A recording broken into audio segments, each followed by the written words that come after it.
সকল নবম শ্রেণীর ছাত্রছাত্রীদের স্বাগত জানাই আমাদের ইউটিউব চ্যানেলে। তো আজকে আমরা ক্লাস 9-এর শব্দের চ্যাপ্টারটা থেকে একটা বিশেষ টপিক, তা হচ্ছে শব্দের প্রতিধ্বনি। এই টপিকটা নিয়ে আলোচনা করব, সাথে আরও কিছু টপিক রয়েছে সেগুলো আলোচনা করব। আশা করি তোমরা থাম্বনেল দেখে সেটা বুঝতে পেরে গেছো। তো যারা ক্লাস 9-এ পড়ছো অবশ্যই তোমরা মনোযোগ সহকারে একটু ভিডিওটা দেখো, ঠিক আছে? এর আগেও আমি ভিডিও দিয়েছি এই শব্দের ওপর, চাইলে দেখে নিতে পারো। দুটো ভিডিও দেওয়া আছে, একটা ক্লাস করানো আছে এবং একটাতে একটা নিউমেরিক্যাল সলভ করানো আছে, সেটা তোমরা দেখে নিতে পারো। আমি ডেসক্রিপশন বক্সে ভিডিও লিঙ্ক দিয়ে দেবো।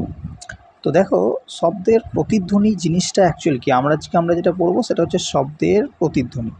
তো এই শব্দের প্রতিধ্বনি জিনিসটা অ্যাকচুয়াল কী না, দেখবে যদি কখনো ধরো কোনো পাহাড়ি এলাকায় বা পাহাড়ে, উঁচু পাহাড়ে গিয়েছো, বা দেখবে ধরো নতুন নতুন বাড়ি তৈরি হয়েছে, বাড়িতে কোনো একটা জিনিস নেই, মানে তোমার বলতে গেলে বাড়িটা সম্পূর্ণ ফাঁকা।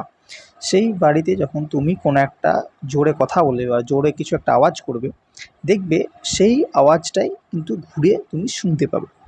তো এটাই অ্যাকচুয়াল শব্দের প্রতিধ্বনি, অর্থাৎ যেটাকে আমরা বলে থাকি ইকো হওয়া।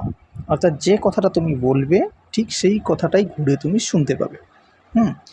সেটা হচ্ছে শব্দের প্রতিধ্বনি, অর্থাৎ প্রতিফলিত শব্দ।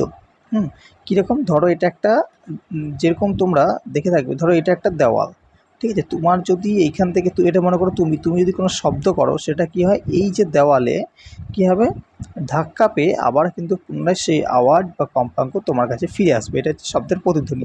যেমনটা তোমরা ক্লাস 8-এ শিখেছো বা 7-এ শিখেছো যে আলো কীভাবে আসে, আলো আসে তলের ওপর প্রতিফলিত আবার ফিরে যায়, ঠিক সেমনিও কিন্তু শব্দ আসে, তারপর প্রতিফলিত আবার ফিরে যায়।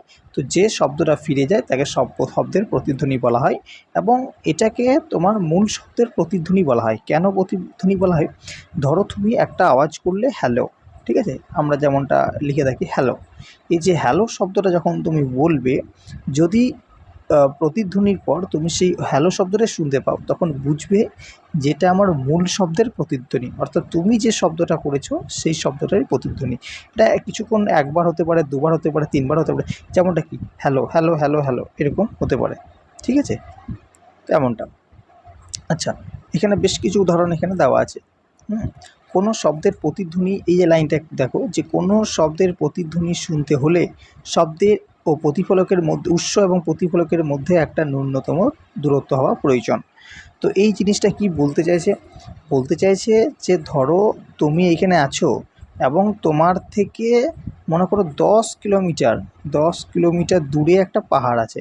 এবার তুমি 10 কিলোমিটার দূর থেকে যদি চিৎকার করো জোরে জোরে, তাহলে কি তুমি সেই শব্দের প্রতিধ্বনি শুনতে পাবে?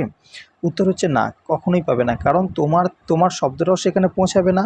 তো প্রতিফলিত হবে কীভাবে, ঠিক আছে? তো কারণ এই যে ডিস্টেন্সটা বা এই যে দূরত্বটা, এটা অনেক বেশি, ঠিক আছে?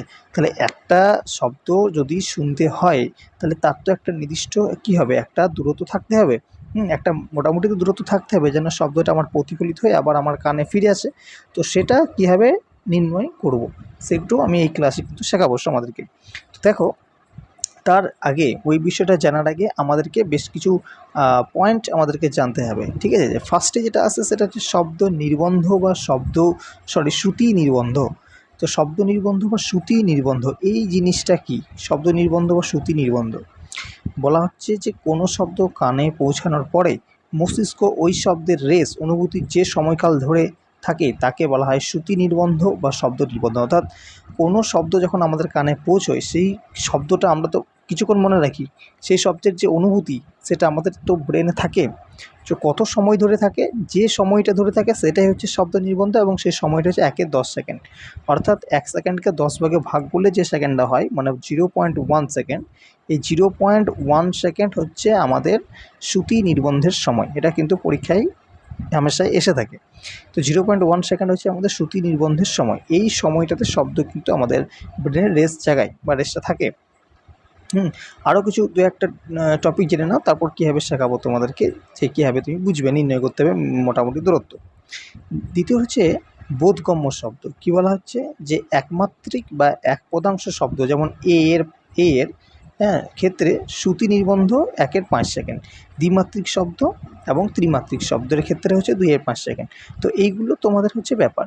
এইখানে একটা ছবি তোমরা ক্লিয়ারলি দেখতে পাচ্ছ, এই যে একটা ছবি এখানে তোমরা দেখতে পাচ্ছ যেখানে একজন মানুষ দাঁড়িয়ে রয়েছে এবং এটা হচ্ছে প্রতিফলিত তল। আর এখানে ডি দিয়ে তোমাদেরকে ইন্ডিকেট করা হয়েছে যে এই প্রতিফলক তল এবং মানুষের মধ্যে দূরত্ব।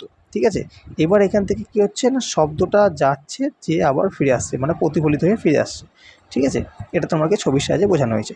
এইবার এখানে দেখো তোমাদেরকে কিন্তু আমরা কতটা ডিস্টেন্স থাকতে হবে সেটা তোমাদেরকে নির্ণয় করতে হবে।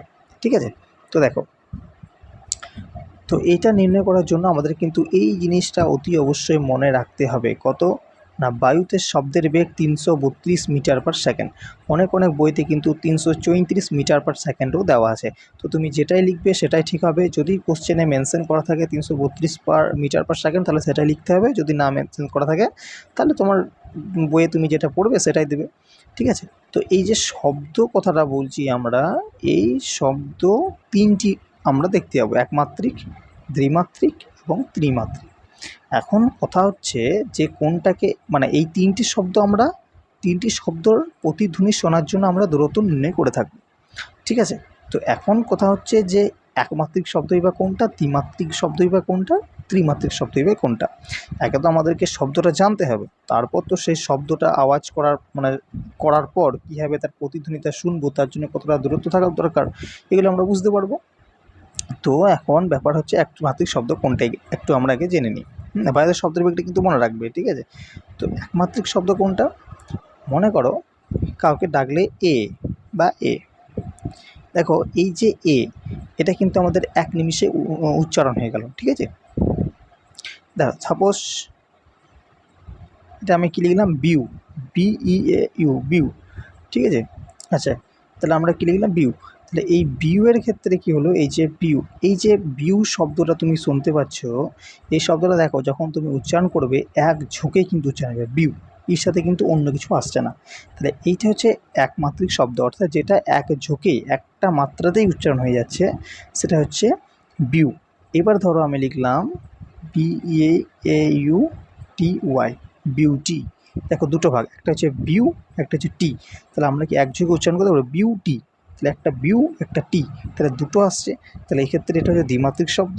এবার যদি আমরা এর সঙ্গে আর একটা জিনিস লাগিয়ে দিই, বিউটির সাথে লাগিয়ে দিলাম মনে করো ফুল। ঠিক আছে, তাহলে কি হলো, বিউটিফুল। তাহলে যেটা হলো সেটা হচ্ছে বিউটিফুল। তাহলে বিউটিফুলের ক্ষেত্রে কি হচ্ছে, বিউটিফুলের ক্ষেত্রে আমাদের তিনটি ভাগ, বিউ, একটা টি, একটা ফুল, তিনটে ভাগ পাচ্ছি। তাহলে তিনটি ভাগ যদি পাই তাহলে এই শব্দটাকে আমরা বলবো ত্রিমাত্রিক শব্দ। এখন কীভাবে নির্ণয় করব, তো দেখো একমাত্রিক শব্দের ক্ষেত্রে আমাদেরকে শব্দ নির্বন্ধ মনে রাখতে হবে কত, 1/5 সেকেন্ড। ঠিক আছে, 1/5 সেকেন্ড আমাদেরকে শব্দ নির্বন্ধ মনে রাখতে হবে। দ্বিমাত্রিক ক্ষেত্রে হচ্ছে 2/5 সেকেন্ড, আর ত্রিমাত্রিক শব্দের ক্ষেত্রে হচ্ছে 3/5 সেকেন্ড। এই তিনটে আমাদেরকে প্রথমে মনে রাখতে হবে, আর বায়ুতে শব্দের বেগ মনে রাখতে হবে। এইবার কীভাবে দূরত্বটা বের করব, না সূত্র হচ্ছে 2D = বায়ুর শব্দের বেগ ইন্টু শব্দ নির্বন্ধ, শব্দের বেগ ইন্টু শব্দের নির্বন্ধ। তাহলে ধরো একমাত্রিক শব্দের ক্ষেত্রে শব্দ নির্বন্ধ কত হয়, 1/5, তাহলে 332 × 1/5। এখন প্রশ্ন হচ্ছে এই 2Dটা কি, কেন 2 লাগানো হয়েছে, কারণ দেখো শব্দ যাবে আবার আসবে, ওই জন্য 2D। ঠিক আছে, একবার গেল একবার এলো, তাহলে ডিস্টেন্স ডবল তো, তাই তো, ডিটা ডবল হচ্ছে তো, একবার ডিস্টেন্স হলে শুধু ডি, আর দুবার এলে 2D, ওই জন্য এখানে শুধু ডি করা হয়েছে। কিন্তু আমার তো শব্দের প্রতিধ্বনিটা চাই, তার মানে একটা ডি, ওই জন্য একটা ডি এখানে বের করা হয়েছে। তাহলে এটা গেল। দ্বিমাত্রিক শব্দের ক্ষেত্রে সেম ফর্মুলা, তোমাকে শুধু শব্দ নিবন্ধের চেঞ্জ হবে, এবং ত্রিমাত্রিক ক্ষেত্রেও কিন্তু সেম ফর্মুলা। তো এইভাবে আমরা একমাত্রিক শব্দ, দ্বিমাত্রিক শব্দ, ত্রিমাত্রিক শব্দ নির্ণয় করতে পারবো।